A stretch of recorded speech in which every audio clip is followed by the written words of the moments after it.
আগামীকাল 30শে মে এদেশের ক্ষণজন্মা একজন পুরুষ, একজন বীর মুক্তিযোদ্ধা, দেশের এক গর্বিত সন্তান শহীদ রাষ্ট্রপতি জিয়াউর রহমান, যিনি এদেশের স্বাধীনতার ঘোষণা দিয়েছিলেন একটি হতাশাজনক মুহূর্তে, একটি জনগণের কাছে যখন জনগণ বিভ্রান্ত, এই বিভ্রান্তিমূলক পরিবেশের মধ্যে যিনি স্বাধীনতার ঘোষণা দিয়ে জনগণকে মুক্তিযুদ্ধে অবতীর্ণ করিয়েছিলেন, সেই রাষ্ট্রনায়ক শহীদ রাষ্ট্রপতি জিয়াউর রহমানের ৪৫তম শাহাদাত বার্ষিকী।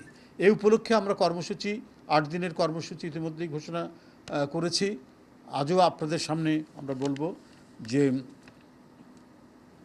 আগামীকাল 30শে মে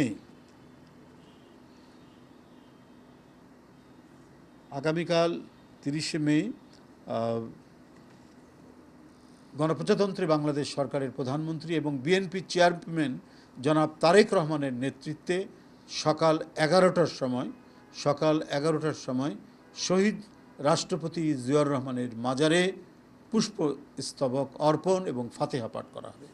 ফাতিহা পাঠ এবং পুষ্পার্ঘ্য অর্পণ করা হবে শহীদ রাষ্ট্রপতি জিয়াউর রহমানের মাজারে।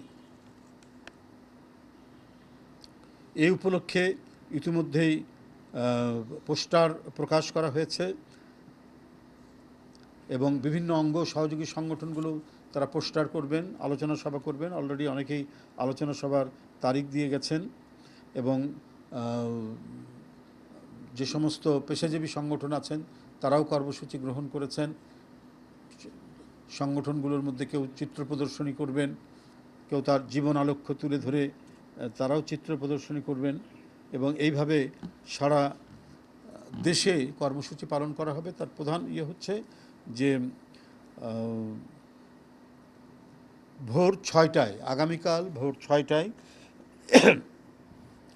নয়াপল্টনস্থ কেন্দ্রীয় কার্যালয়ে দলীয় পতাকা অর্ধনমিতকরণ ও কালো পতাকা উত্তোলন করা হবে এবং সারা দেশে এই দলীয় পতাকা অর্ধনমিতকরণ এবং কালো পতাকা উত্তোলন করা হবে। প্রতিটি কার্যালয়ে, সারা দেশে বিএনপির যত কার্যালয় আছে প্রত্যেকটি কার্যালয়ে দলীয় পতাকা অর্ধনমিতকরণ মানে হাফ মাস্ট এবং কালো পতাকা উত্তোলন করা হবে।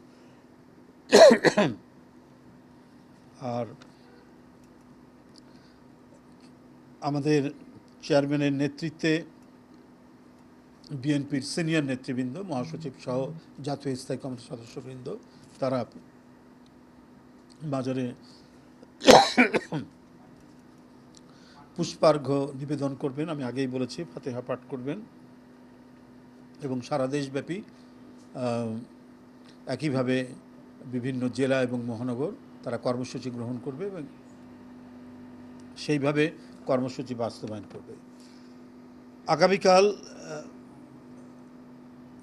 সকাল 11টায় শহীদ রাষ্ট্রপতি জিয়াউর রহমানের মাজারে ফাতিহা পাঠ শেষে মাননীয় প্রধানমন্ত্রী মহানগর উত্তর এবং দক্ষিণের বেশ কয়েকটি স্পটে তিনি সেখানে বস্ত্র এবং শুকনো খাদ্য বিতরণ তাদের উদ্যোগে করবেন। সেখানে তিনি নিজে সেই বস্ত্র বিতরণের এবং খাদ্য বিতরণের কর্মসূচিতে অংশগ্রহণ করবেন।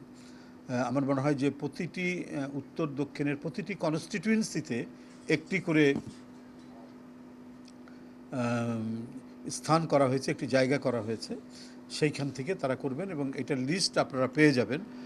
ঢাকা মহানগরী আপনাদেরকে অবহিত করবে এবং বিকেলের দিকে 3টা থেকে 4টার মধ্যে আমরা আশা করছি তার অন্যান্য কর্মসূচি যেভাবে দেওয়া আছে সেই কর্মসূচি অনুযায়ী পার্টি অফিসের সামনে 5টি অঙ্গ সংগঠন এবং একটি সহযোগী সংগঠন জিয়া মঞ্চ এবং জাতীয়তাবাদী যুবদল, ছাত্রদল, স্বেচ্ছাসেবক দল, জাসাস এবং শ্রমিক দল, এই 5টি অঙ্গ সংগঠন তারা দুস্থদের মধ্যে বস্ত্র এবং শুকনো খাদ্যদ্রব্য তারা বিতরণ করবেন।